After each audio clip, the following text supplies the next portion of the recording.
Tunay pong hindi ang maging isang magulang. Mahabang pasensya, pag-asikaso at mainit na pagmamahal kay anak. Ngayon pong umaga, subaybayan po natin ang inspiring story ng pag-ibig ng isang ama sa kanyang anak.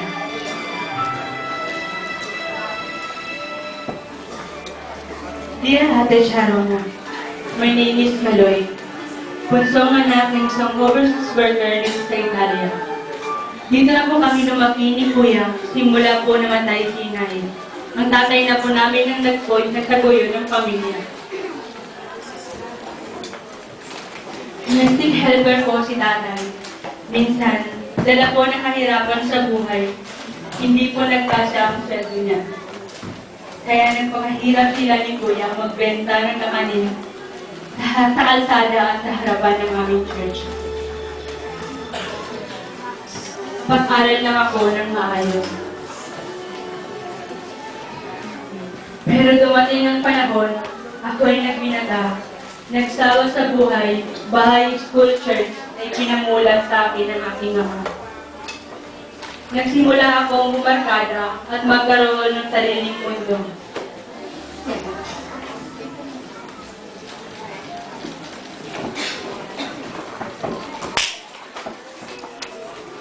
Bro!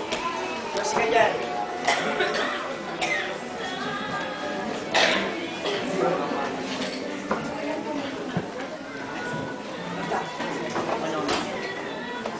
Wala ka naman naman mo ah. Hindi ka? Kung pogi ka, slow, filter ka ngayon. Wow, ganda ng cellular mo. Anong marka yan? Hey friend, iPhone to, no? 500 euro to. Alam mo, binigay sa akin ni Daddy. Nung nagkaroon ako kasi pagkaroon eh.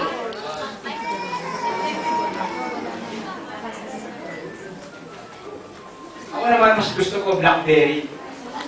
Kasi sa birthday ko, bibigay sa akin yung mami ko. Ito mami ko. Di ba tinura yung mami niya? Buti ka. Ako, Armani G's lang binigay sa akin. Kakapag-trip eh. Talaga Di naman. ba di ba nabubuhay? Ako di ako gumagahan. Oo, sige, kayo tayo. Saan? Sa restaurant? Sa restaurant? Ano lang, yung matanda na titinda. Oh, street food? Ew, cheap! Ayoko yan! Ikaw naman, ipansin mo. Parang hindi ka Pilipina. Lagi ka sa Italia talaga. Tara. Wag! Huwag dyan. Bago tayo, mabago yun eh. Bago yun ito. Mabago yun sa akin. Hindi kasi, kapag, syempre, tikit yung bago sa atin. Tara yung mga chicks pare.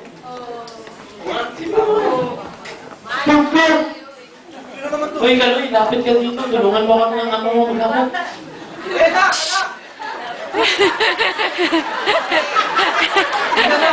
Kumain ka na ba? Mapagod ka.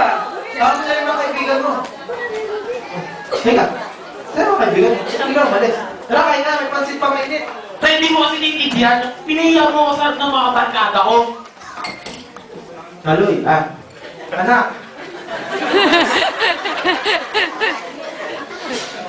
Ganyan na tono mo sa akin. Parang nawawalan ka respeto na sa akin, ha? Bigla ka na nagbago. Tapos ngayon, hindi ka pa sumasama sa amin sa church. Dahil ba sa mga barkada mo? Huwag mong idalo mga barkada ko.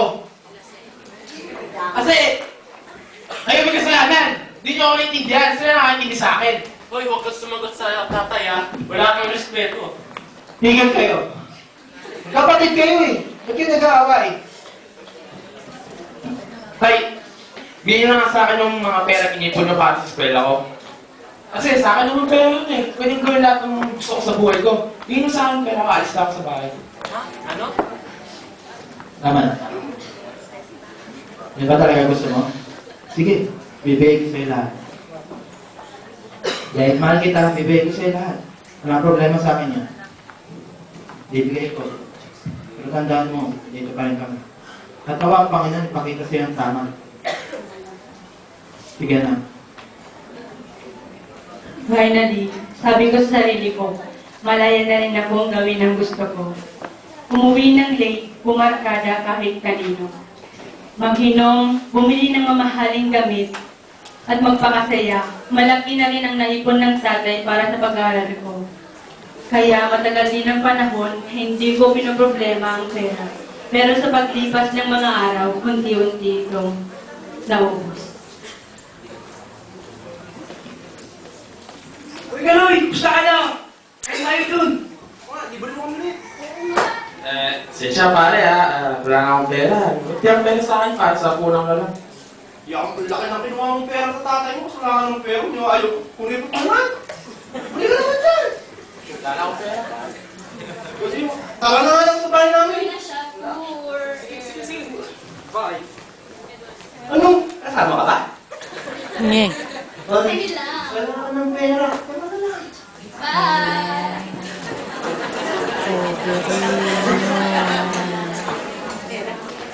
Ang dumating yung problema, isa-isa itong nawala ng unahin kong kaibigan. Hindi ako matanggap sa trabaho. Kinailangan kong ibenta ang mga nabili kong gamit para lang magkaroon ng pambili ng pagkain. Sa isang kislap, nawala ang lahat sa akin. Sa kahirapan, wala akong maisip gawin kung hindi magmamasukan na katulong. Kakatulong na siya. Wow. Signora niya. Allora, questa è la lista di ciò che devi fare. Allora, siccome sono gentile, con un cuore buono, ti farò abitare a casa mia. Ti devi svegliare alle 5 di mattina presto, preparare la mia colazione. Mi raccomando, voglio il caffè caldo, buono, con latte, con 2 cucchiai di zucchero. Ok? Poi devi portare fuori il cane, vestire i miei figli, portare a scuola. Mi raccomando, rientrano alle 8, se arrivano in ritardo ti uccido. Sobrang. Un'altra cosa, aspetta. Ah, ecco, ritorni a casa, pulisci tutto, cucina, bagno, tutto, non voglio vedere polvere, sono allergica. E poi, ecco, lavi i panni, li stiri per bene, le camicie non le voglio piegate, le voglio che le metti per bene nell'armadio, ok? E poi, ultima cosa, ecco, le cose vietate, non puoi guardare la TV. Mi dispiace, costa. E poi, dimmi. Ah, non puoi mangiare fuori orario, solo colazione, pranzo e cena. E ultima cosa, mio marito arriva tardi di casa, mezzanotte, e io aspettarlo di sera non c'ho voglia, quindi aspettalo tu, quindi devi aspettare, ok? E siccome non ho il letto per te, dormi in cucina, e se non ti va bene, dormi nella vasca del bagno. Ok, hai capito tutto? La palla è minima, sei d'accordo? Siciliana. Ok, va bene. Puoi anche cominciare a pulire. Grazie. Brava. Nalait at nahirapan ang dinanas ko sa aking ama. Kada ko sa sahig o kusot ng damit, ay naalala ko ang aking ama. Ang mga sakripisyong ginawa niya ay para sa akin. Ang pagmamahal, pag-uunawa at galingan niya sa akin. At bumalik din ang aking isip, ang lahat ng pagkakamali ko laban sa Kanya at sa Panginoon. Lumuhod ako at umiyak, humingi ng tawad sa Diyos at nanalangin na nawa patawarin ako ng aking ama. Kinabukasan, nagpunta ako sa aming church. Linggo noon at alam kong sasamba ang aking ama.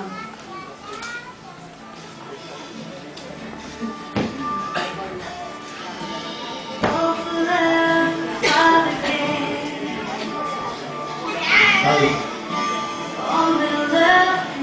Wala. Gusto ka na?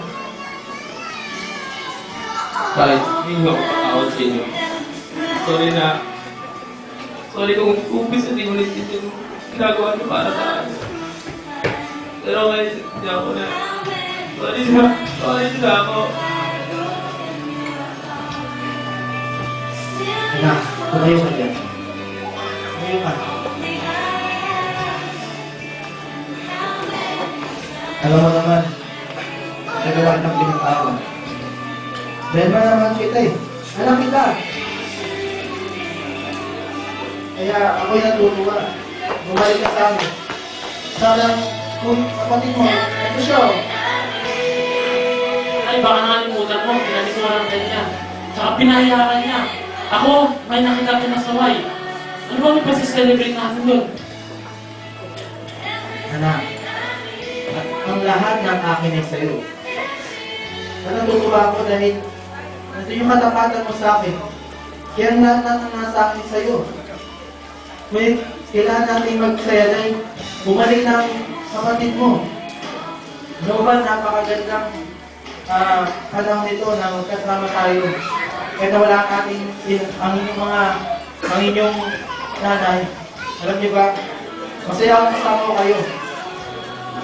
At kaya dapat tayo magdiwang dahil ang pag-ibig ng Diyos ang naumuna sa atin. Tara, tara, tara, church.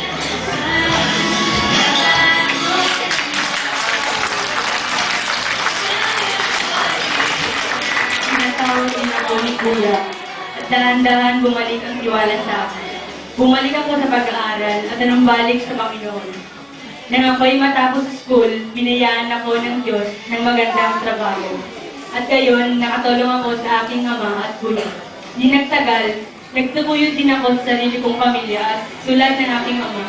Hinikap kong palakihin aking mga anak ng maayos at higit sa lahat na may takot sa Diyos. To God be the glory. Hallelujah. Walang hinigit sa pag-ibig ng isang ina, ng isang magulang sa kanilang mga anak. Gaano man kabigat ang kanilang mga ginagawa, gaano man kasama ang pagkatao, handa niya itong patawarin at mahalin. Sa mga anak, mahalin ninyo ang inyong mga magulang. At sa mga ama, palakihin natin ang ating mga pasensya para sa ating mga magulang. Nawa ay meron po tayong naintindihan sa kwento ni Saloy at sa kanyang mama. Hallelujah.